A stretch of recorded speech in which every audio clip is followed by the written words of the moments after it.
있었다시피 오늘은 인사말과 심사평을 제가 동시에 해야 하게 돼서요. 이 시상식을 조금이라도 더 일찍 끝낼 수 있도록 하겠습니다. 눈도 많이 오고 하니까 행사를 좀 집약적으로 진행하겠습니다. 인사말이라고 드릴 건 없고 수상하신 여러분 모두 축하드리고요. 지금 수상작들을 이렇게 보면 출품작들까지 포함해서 요즘 사실 좋다는 방송 뉴스, 방송 저널리즘은 우리 이달의 방송기자상에 다 몰려있는 것 같습니다. 그 어느 때보다도 한국 방송 뉴스의 질적 수준이 상당히 높다 이런 생각이 많이 듭니다. 그래서 이번에 수상 못하신 분들도 있지만 제가 볼 때는 뭐 거의 우열을 가리기 어려울 정도의 훌륭한 작품들이 많았던 것 같습니다. 심사평을 제가 대신해서 읽겠습니다. 이것은 우리 심사위원분들께서 의견을 취합하시고 위원장께서 이제 쓰신 것인데요. 제가 대독하겠습니다. 제193회 이달의 방송기자상에는 5개 부문에 40편이 출품됐습니다.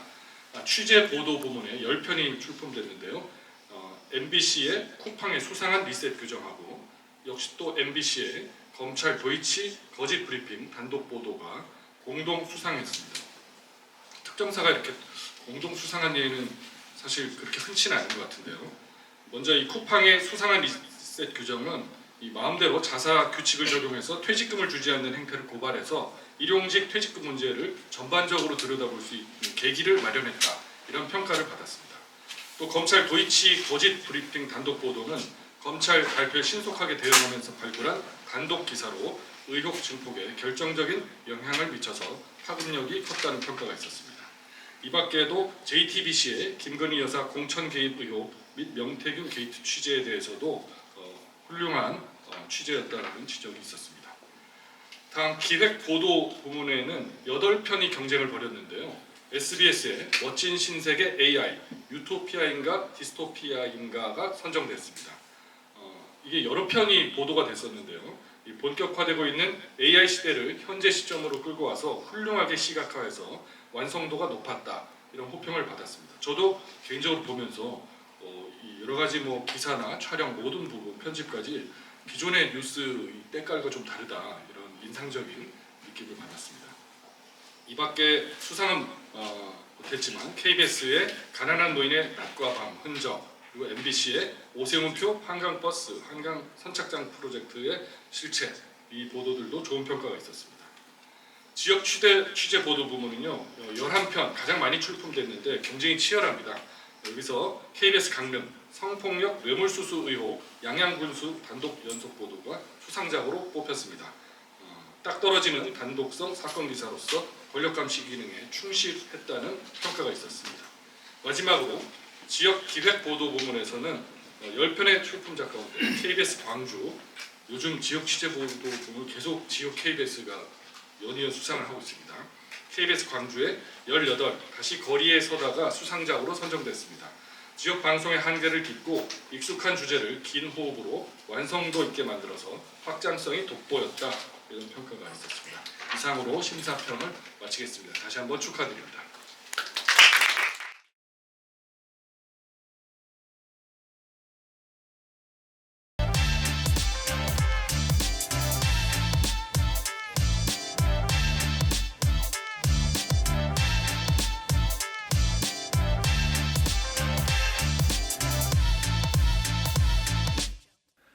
(2021년) 제정된 쿠팡 풀필먼트 일용직 취업규칙. 계속 근로기간이 1년 이상이면 퇴직금을 받을 수 있었습니다. 그런데 2023년 5월 쿠팡은 취업규칙을 바꿨습니다. 우선 일용직은 퇴직금 지급 대상이 원칙적으로 될 수 없다고 못 박았습니다. 다만 호혜적으로 회사가 정한 기준을 충족한 경우에만 지급하는데 기준이 좀 이상합니다. 1년 넘게 근무했더라도 중간에 1개월의 단절이 있으면 그 이후부터 다시 1일차로 계산한다는 겁니다. 리셋됐다고. 그러니까는 중간에 기준이 안 돼서 그 전에 일했던 게 다 리셋이 된다고. 하루가 모자른 날이었어요. 이른바 리셋 규정은 다른 경우에도 적용됐습니다. 일용직 11개월, 이어서 계약직으로 다시 8개월. 총 19개월을 연속으로 일했지만 계약직 전환과 동시에 계속 근로기간이 리셋된 겁니다. 쿠팡은 2024년 4월 취업규칙을 한 번 더 개정했습니다. 일용직은 퇴직금은 물론 주휴일, 연차 유급 휴가도 없앴습니다. 리셋 규정은 아예 총칙에 명시했습니다. 쿠팡은 계속 일을 하다가 소정 근로시간이 일주 15시간 미만인 기간이 되면은 0으로 봅니다. 0. 근무 기간을. 이것은 위법이죠. 그래서 강행법규 위반이기 때문에 일주 15시간 이상인 기간이 1년을 도과한 사람들에게는 퇴직금 다 줘야 됩니다. MBC 뉴스 차주혁입니다.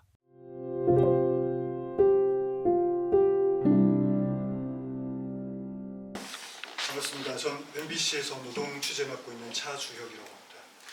먼저 큰 상 주셔서 너무 감사드리고 오늘 수상하신 여러분들께 축하드립니다.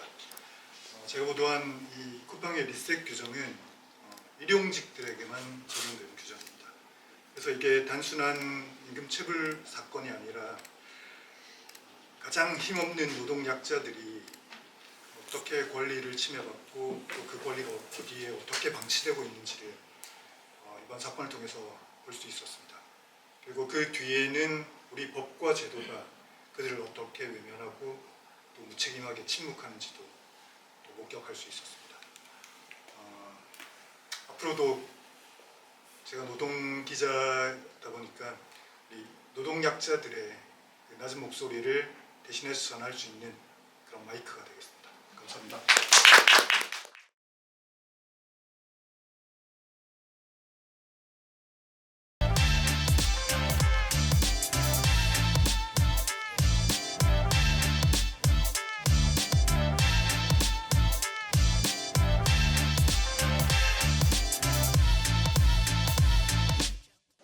검찰은 어제 브리핑에서 김건희 여사의 휴대전화 등에 대해 2020년 11월 압수수색 영장을 청구했지만 법원이 기각했다고 했습니다. 그런데 당시 영장은 코바나 컨텐츠 의혹 사건 관련이었고 도이치모터스 사건에 대한 영장은 한 번도 청구한 적 없다는 사실이 MBC 보도로 드러났습니다. 김건희 여사 무혐의 처리를 하면서 사실이 아닌 거짓말을 냈다. 이렇다면 대국민 사기극이고 이창수 서울중앙지검장은 도이치 수사 관련 영장 청구 사실이 없다고 인정했습니다. 이 지검장은 그러나 거짓 브리핑은 아니라며 설명 과정상 오해였을 뿐이라고 해명했습니다.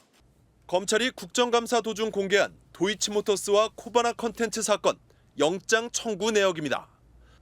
김건희 여사 이름은 딱 한 번, 그것도 코바나 컨텐츠 기업 협찬 의혹건으로 청구한 것으로 나옵니다.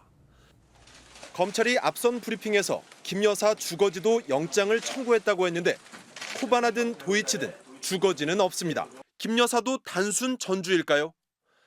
김 여사 이름은 공소장에 289차례, 1심 판결문에는 37차례, 2심 때는 87차례 나옵니다. 김 여사 계좌 없이는 주가 조작 범행이 설명되지 않는 겁니다. 부실 수사 논란에 대해 이창수 서울중앙지검장은 지난 정부 수사팀 탓을 했습니다. 김 여사 주가 조작 연루 의혹은 압수수색 시도 한 번 없이 수사가 종결된 겁니다. MBC 뉴스 이준입니다.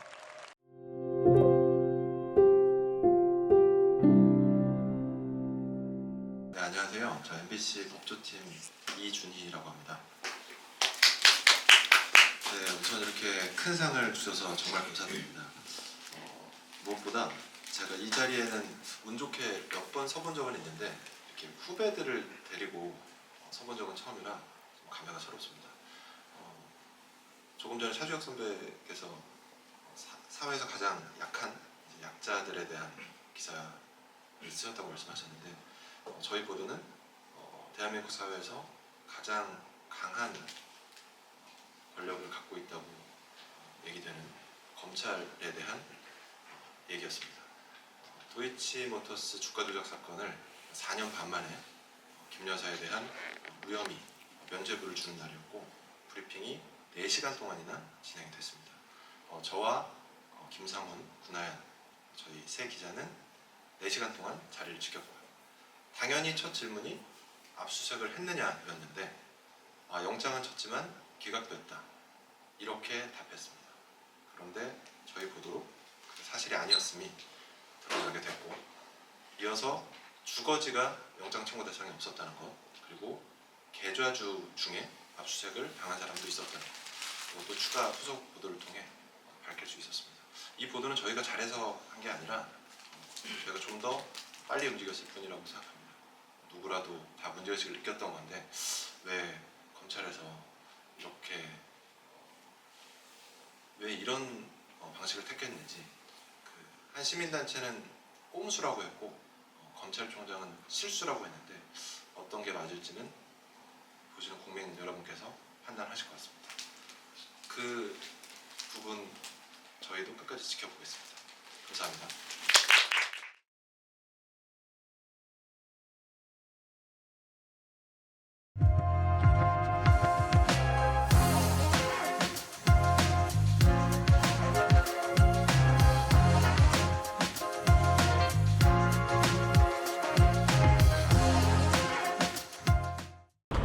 AI가 시작되는 곳이라는 묘한 설명을 듣고 벵갈루루 시내의 한 사무실을 찾아갔습니다. 이에서는 독일, 미국 등 자율주행 기술업체들의 의뢰를 받아 거리의 영상 속 사물들에 자동차, 신호등, 건물 등으로 이름 붙이는 작업, 레이블링을 해줍니다. 이런 필수적인 산업이 인도에서 성장할 수 있었던 이유, 바로 값싼 노동력 때문입니다. 저개발 국가, 저임금 청년들의 감춰진 유령 노동을 발판으로 화려하게 꽃피우고 있는 AI 기술은 어느덧 스스로 만들어낸 유령 노동자들의 일자리조차 위협하고 있는 게 현실입니다. 공식 언어만 22개, 비공식 언어는 수천 개에 달하는 인도에서 정치인들이 유권자 개개인의 이름을 부르며 접근하는 딥페이크 영상만큼 효과적인 선거운동 수단은 없었습니다. 인도 정당들은 선거 관련 AI 컨텐츠를 제작하는데 5천만 달러, 우리 돈 700억 원을 사용했습니다. 딥페이크가 거대한 정치 비즈니스로 확실히 자리 잡은 겁니다. 필수 선거 도구가 됐지만 올바르게만 쓰일 리도 없었습니다. 딥페이크가 본격 개입한 첫 선거로 기록된 인도 총선은 빠르고 정교하게 발전하는 딥페이크 기술을 민주주의 과정은 제대로 통제할 수 있을지에 대한 의문도 분명히 남겼습니다. 2달 전 샌프란시스코시 당국은 이들 16개의 딥페이크 사이트를 상대로 소송을 제기했습니다. 미국 정부기관이 딥페이크 업체를 상대로 제기한 첫 소송입니다.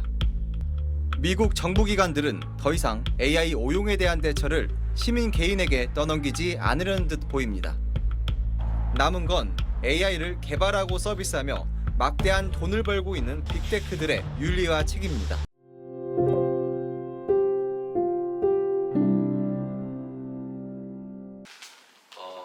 AI라는 어떻게 보면 지금은 굉장히 흔해진 단어를 어떻게 조금 다르게 어떻게 좀 더 새롭게 표현을 할 수 있을까 고민을 많이 했던 시간이었던 것 같고요. 그러다 보니까 기술보다는 사람에 집중해야겠다 이런 작은 주제를 갖고 일단 시작을 했습니다.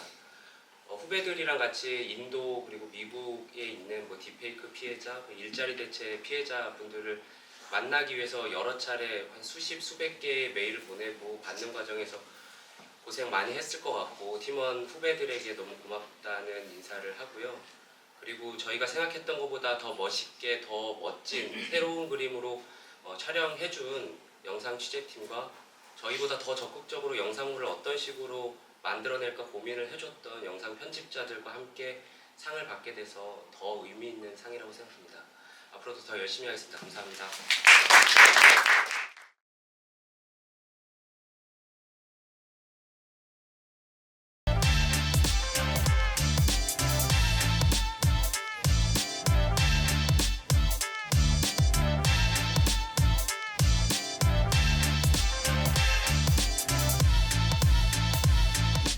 승용차 운전석에서 내린 한 남성이 뒷좌석에 옮겨 탑니다.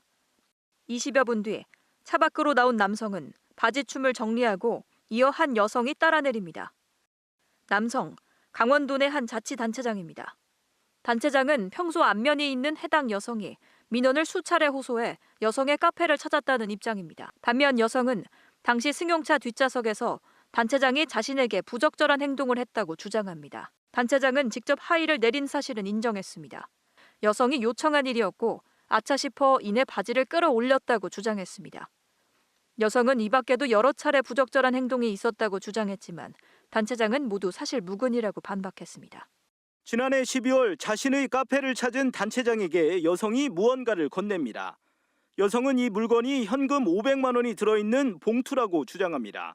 여성은 자신을 찾아온 단체장이 문제를 대신 해결해 줄 수 있다고 해 현금을 건넸다고 말합니다.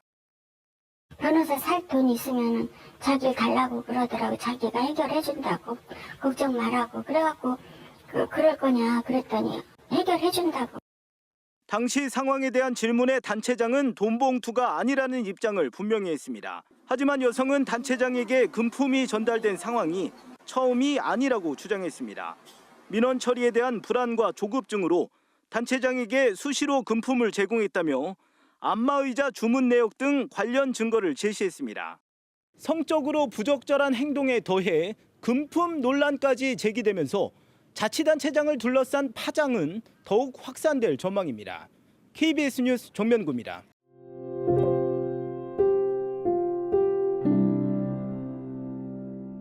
저희 보도 주제가 주제인 만큼 이번 상의 무게를 더 무겁게 받아들이도록 하겠습니다. 그리고 앞으로도 이 지역 언론사로서 지역 자치단체장의 권력 견실을 위해서 힘쓰도록 하겠습니다. 아울러서 저와 함께 치열한 고민의 과정을 거쳤던 저희 특별 취재팀과 사건팀에 감사의 말씀 전하고 싶습니다. 고맙습니다.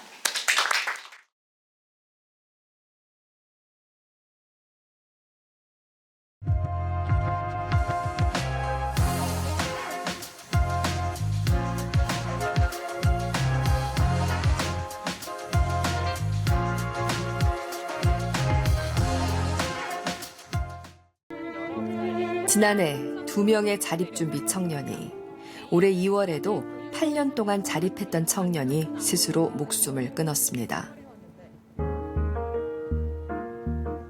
죽음이 반복될 때마다 정부도 대책을 내놨습니다. 시설에 머물 수 있는 법적 보호 기간을 연장하고 자립수당도 30만 원에서 50만 원까지 늘렸습니다. 하지만 그걸로 사회가 할 일을 다 했다 말할 순 없습니다. 물리적인 나이가 자립할 때가 됐다고 해서 자립하세요. 자립정착금 드릴게요. LH 연계해서 집을 저희가 알선해 드릴게요. 근데 그런다고 해서 못 받았던 치료가 갑자기 회복되거나 능력이 향상되고 그러기 쉽지 않거든요. 시설 보호 단계에서는 시설의 보호가 되기 때문에 잘 드러나지 않다가 자립 단계에서는 이제 홀로서기를 해야 되는데 이 시기에 이제 드러나고 잘 보여지고 하니까 사회적인 관심 거기에 좀 초점이 맞춰져 있는 것 같아요.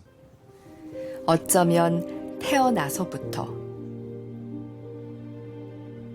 그리고 홀로서기에 나선 순간까지도 평생을 상처와 두려움에 맞서 살아가야 합니다. 다음 생이 있다면 그저 평범한 가정에서 태어나고 싶다는 청년들이 있습니다. 이 굴레를 우리 사회는 끊어낼 수 있을까요?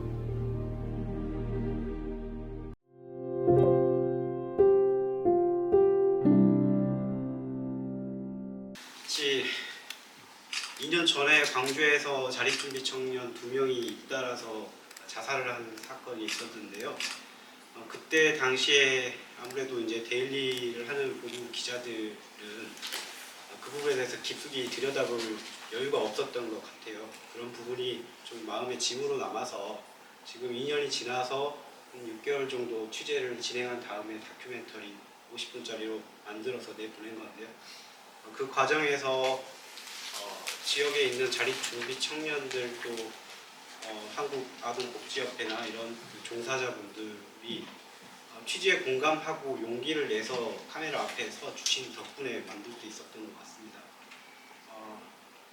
지역 기자이기도 하고 또 이제 대한민국 기자 한 명이기도 한데 이런 좋은 또 상을 주신 거는 소외된 이들의 목소리를 대변하는 그런 언론의 역할 계속해서 이어나가라는 그런 뜻으로 받아들이고 앞으로도 계속 그 역할 해낼 수 있도록 노력하겠습니다. 감사합니다.